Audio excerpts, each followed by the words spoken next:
नमस्कार, आप देख रहे हैं न्यूज अवेयर। श्रावण माह के पावन शुरुआत बस होने ही वाली है।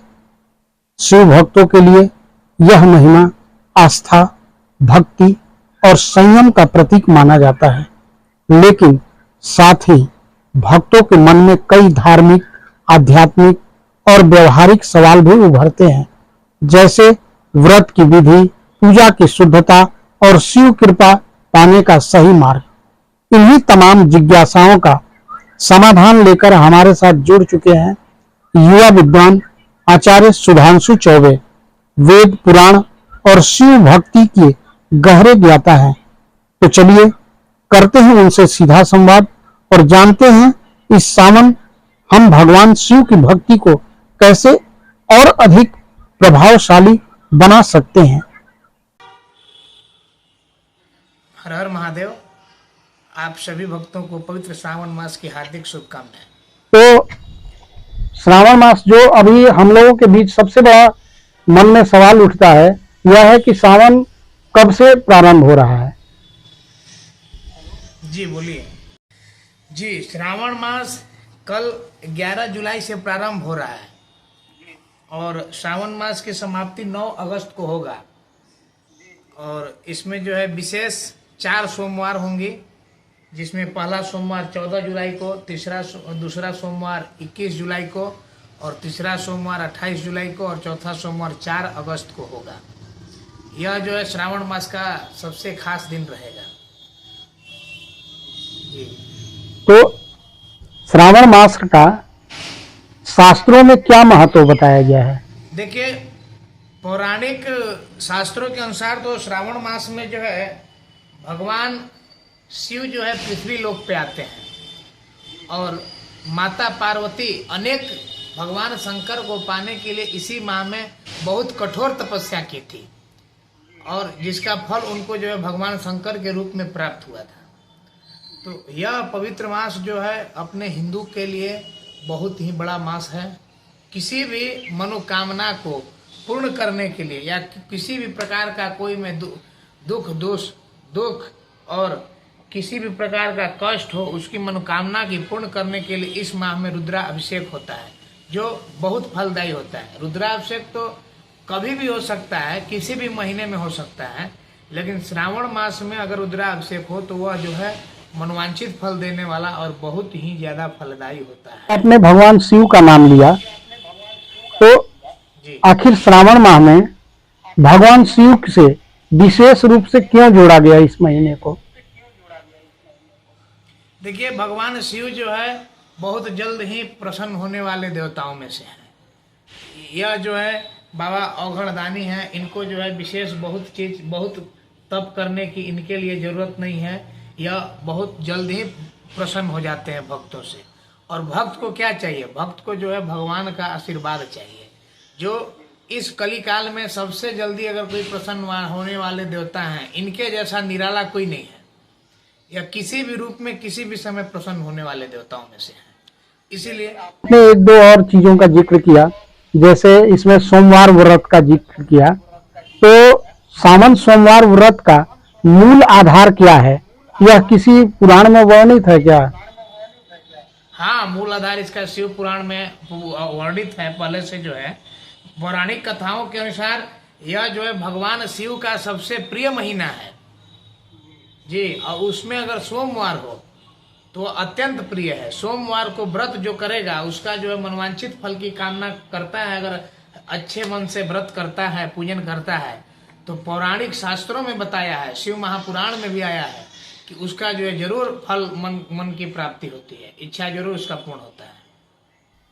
सावन में रुद्राभिषेक की क्या विधि है और इसके फल बताइए। देखिए, श्रावण मास में सर्वप्रथम बहुत चीजों से जो है 10 विध स्नान, भगवान को सबसे प्रिय जल अभिषेक है और उसमें विशेष अभिषेक भी होता है श्रावण। जैसे दूध हो गया, दही हो गया, घी हो गया, मध हो गया, भस्म हो गया, गन्ना का रस हो गया, गंध रस हो गया, बहुत सारा चीज है। 10 विध स्नान से भी ज्यादा भगवान को सबसे प्रिय शंकर भगवान को अभिषेक ही है। तो इसमें जो है दूध से स्नान करने पर, अभिषेक कराने पर भगवान से जो है मनोवांछित फल, सुख, शांति, समृद्धि के लिए जो है भगवान का दूध से अभिषेक होता है। और घी से अभिषेक करते हैं तो उसका फल जो है वंश विस्तार की वृद्धि के लिए घी से अभिषेक होता है। इसी प्रकार धन की प्राप्ति के लिए गन्ने के रस से होता है।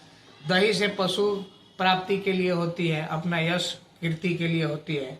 इसी प्रकार हर एक चीज है जिससे कुश से स्नान करते हैं जो कांवड़ यात्रियां होते हैं, जो इसमें सावन माह में प्रमुख बताया गया है। कांवड़ यात्रियों को बहुत फल मिलता है। जो कांवड़ लेकर के बाबा के ऊपर जल ढारता है उसको बहुत गुना फल मिलता है। इसमें अत्यंत से आपने जल चढ़ाने के लिए कहा, तो यह सावन महीने में जल चढ़ाने की परंपरा का क्या महत्व है?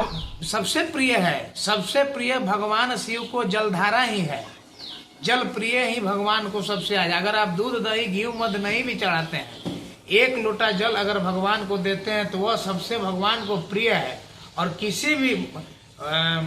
किसी को भी अगर उसका प्रिय चीज उसको मिल जाता है तो अत्यंत प्रसन्न से वह जो है उसको फल स्वरूप आशीर्वाद देता है।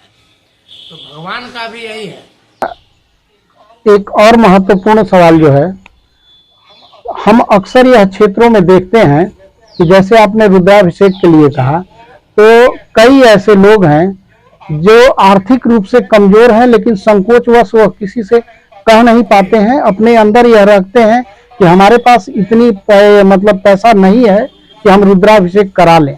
तो आखिर भक्तों को कितने पैसे की आवश्यकता हो कि रुद्राभिषेक अच्छे से हो जाए? भक्त को धार्मिक कार्य में पैसे की जरूरत बहुत ज्यादा नहीं है। अगर भक्त का मन हो जाए अच्छे मन से कि हमको अभिषेक कराना है तो वह अवश्य अभिषेक करा लेगा। अभिषेक में क्या है कि घर से, गांव से, भाई से, बंधु से उसको दूध तो मिल ही जाएगा। अगर उसके यहाँ दूध नहीं भी होता है, अगर किसी आपके यहाँ बगल में किसी के यहाँ अगर दूध होता है, अगर जाकर के वह कहेगा कि भैया मेरे यहाँ आज भगवान शंकर का रुद्राभिषेक कराना है, तो हर घर से जरूर उसको मदद मिल जाती है अभिषेक के दूध के लिए। उसको दूध के लिए पैसा नहीं लगेगा। बहुत लोग पैसा नहीं लेते हैं, अभी भी ऐसा है। उसके बाद सामान का हुआ, सामान तो इतना तो जरूर होगा कि दिन भर का मेहनत का अगर वो एक दिन का भी पैसा लगा देगा तो सामान पूजन पाठ का उसमें आ जाएगा। और रही बात ब्राह्मण पे, तो ब्राह्मण भी अच्छा होना चाहिए और वह समझने वाला होना चाहिए। और अभिषेक में कोई बहुत ज्यादा खर्च नहीं आती है। आदमी अगर चाह लेगा तो यज्ञ धर्म आदि कोई भी कार्य पैसे के बिना नहीं रुक सकता है।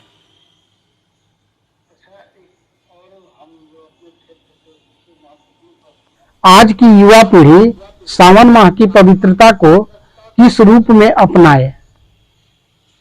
जी जी जी आज की युवा पीढ़ी जी सावन माह की पवित्रता को किस रूप में अपनाए?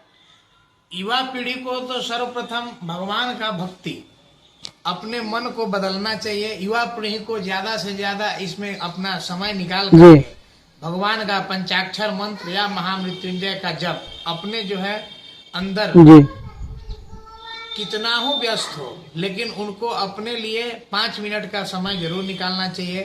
भगवान को एक लोटा जल जरूर चढ़ाएं। उससे क्या होगा कि युवा पीढ़ी का मानसिक जो है बुद्धि संतुलन बहुत अच्छा रहेगा, विकास होगा, बुद्धि तेज होगी, विद्या प्रबल होगा, सुख शांति आएगी। भगवान के ऊपर अगर उससे भी ज्यादा हो सके तो युवा पीढ़ी कांवड़ लेकर के बाबा को जल चढ़ाए, उसके बाद आने पर रुद्राभिषेक करवाए, वह अत्यंत फलदायी होगा युवा पीढ़ी के लिए। यह मेरा एक बहुत संदेश है। अच्छा, आज के समय में ये डिजिटल जमाना चल रहा है, तो क्या डिजिटल माध्यम से की गई पूजा भी उतनी ही फलदायक मानी जाती है? देखिए, संकल्प मात्र से भी पूजा हो जाती है जी। भगवान को तो भक्ति चाहिए, यह किसी भी माध्यम से हो। भगवान का पूजा जो है एक प्रकार का जो है अतिथियों का स्वागत जो होता है वही भगवान का पूजा है। भगवान का पूजा हम लोग क्या करते हैं, जिस प्रकार आपके घर में अतिथि आता है तो उसको सबसे पहले हम लोग आसन देते हैं बैठने के लिए, फिर अच्छे घर में उसका पैर धोते हैं, पैर धोने के बाद नहवाते हैं, नहवाने के बाद भगवान को उसको वस्त्र देते हैं, वस्त्र के बाद उनको भोजन आदि करवाते हैं। तो भगवान का पूजन में भी यही क्रम है।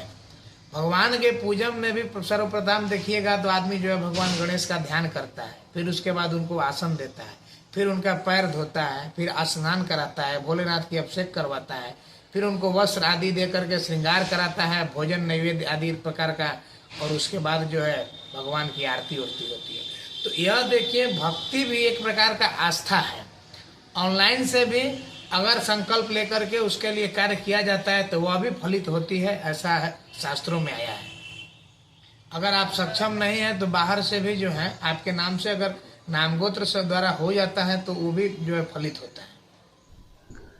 अच्छा, अब सबसे अंतिम क्वेश्चन की ओर चलते हैं कि आजकल कुछ लोग सावन को सिर्फ फैशन के रूप में देख रहे हैं और इसे फैशन की तरह मनाते हैं, तो इसे आप कैसे देखते हैं? देखिए, लोगों का तो भाई बहुत प्रकार के लोग हैं जो फैशन जिसको मानना है, या बहुत लोग घूमने जाते हैं। किसी भी, देखिए, किसी भी अवस्था में या कोई कारणवश भगवान का नाम अगर वह ले रहा है तो वह अच्छा है। अगर लोग बोलबम घूमने भी जाते हैं, बैजनाथ धाम, काशी विश्वनाथ, माँ विंध्यवासिनी के दरबार में, उज्जैन, महाकाल, सोमनाथ, त्र्यंबकेश्वर, जहां भी जल ढारते हैं, अगर वो लोग इसको जो है घूमने भी जाते हैं तो वह एक माध्यम है ना भगवान का, उस माध्यम से भी तो प्रभु का नाम वो लोग ले रहे हैं, तो यह भी एक भक्ति है, इसको भी एक भक्ति ही कहेंगे। आप सबसे अंतिम में शिव भक्तों को क्या सलाह देना चाहेंगे? शिव भक्तों को हम यही कहेंगे कि इस पवित्र सावन मास में अपने सब परिवार के लिए, अभिनय मनोकामनाओं के लिए, अगर कोई मन में किसी को कामना हो या परिवार में, तो उसके लिए आप लोग जरूर से जरूर इस माह में समय निकाल करके, अच्छे दिन देख करके, और इसमें दिन का कोई वो नहीं, सावन का कोई भी दिन हो, उस दिन आप लोग एक दिन समय निकाल के रुद्रा अभिषेक जरूर करवाएं, और अपने परिवार के सुख, उनके सभी परिवारों को मैं सुख, शांति, समृद्धि की कामना करता हूँ। आपने अपना इतना बहुमूल्य समय हमको दिया, हमारे चैनल पे जुड़ने के लिए आपका बहुत बहुत धन्यवाद। जी, हर हर महादेव।